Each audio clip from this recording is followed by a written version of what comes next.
मान लीजिए आपका जीवन एक बैलगाड़ी है, लेकिन उस बैलगाड़ी में एक नहीं बल्कि चारों तरफ से 8 बैल बंधे हुए हैं, जो कि अलग अलग दिशा में ताकत लगाकर बैलगाड़ी को खींच रहे हैं। अब सोचो आपकी बैलगाड़ी या जीवन की क्या हालत होगी। आपकी बैलगाड़ी चारों तरफ के खिंचाव से कमजोर पड़ती चली जाएगी। अब कुछ दिनों बाद उस 8 बैल को और 16 नए बैल मिले, जो कि उसी बैलगाड़ी से बांध दिए गए। अब उस बैलगाड़ी का क्या हाल होगा। अब उस बैलगाड़ी पर और हजारों बैल बांध दिए गए। अब क्या होगा, यही तो आपके मन की इच्छाएं हैं। आपका मन इसी तरह अलग अलग दिशा में खींचा जा रहा है और आप उम्मीद करते हो कि मैं एक दिशा में सही तरीके से आगे क्यों नहीं बढ़ पा रहा हूँ। आप खुद सोचो, किसी की बैलगाड़ी में हजारों बैल है,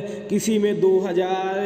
ऐसी परिस्थिति में आप उम्मीद भी कैसे कर सकते हो कि आप सही दिशा में बढ़ पाओगे। अब कुछ लोग कहते हैं कि मैं इस एक गोल को पाना तो चाहता हूँ, लेकिन आलस, काम टालने की आदतें और बुरी आदतों को नहीं छोड़ सकता।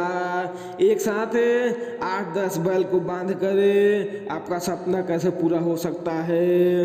आप केवल खुद को अंधकार में रखे हुए हो और कुछ नहीं, क्योंकि आपके बहुत सारे बैल आपको एक जगह रुकने नहीं देंगे। अब आपको उन फालतू के बैलों को आज़ाद करना होगा जो आपको गलत दिशा में खींच रहे हैं। या तो आप फालतू के बैलों को आज़ाद कर दो, या अपने एक बैल को इतना मजबूत कर दो कि वो बाकी सभी बैलों को खींचकर सही दिशा में ले जा सके। यदि आप बुरी आदतों को तुरंत नहीं छोड़ सकते तो कोई दिक्कत नहीं है, आप अपने एक सही काम को करना शुरू कर दो। आपका एक सही काम का डिसीजन आपको सही दिशा में ले जाएगा और आपकी बुरी आदतें अपनी आप छूटती चली जाएगी। मेरे दोस्त, अब कुछ शुरुआत करो। इतने सालों से आराम करते और सोते आ रहे हो, और 10 दिन या महीना दिन सो लोगे तो उसे क्या ही मिल जाएगा।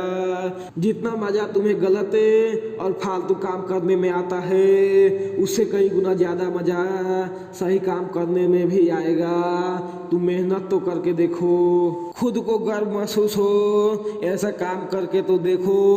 आपकी जिंदगी आपको चीख चीख कर पुकार रही है। आप शुरुआत तो करो, आप जो चाहो पा सकते हो, आप बहुत कुछ कर सकते हो। जाओ शुरुआत करो और मार डालो अपने उन फालतू के बैलों को जो आपके जीवन को गलत दिशा में खींच रहे हैं। जय हिंद।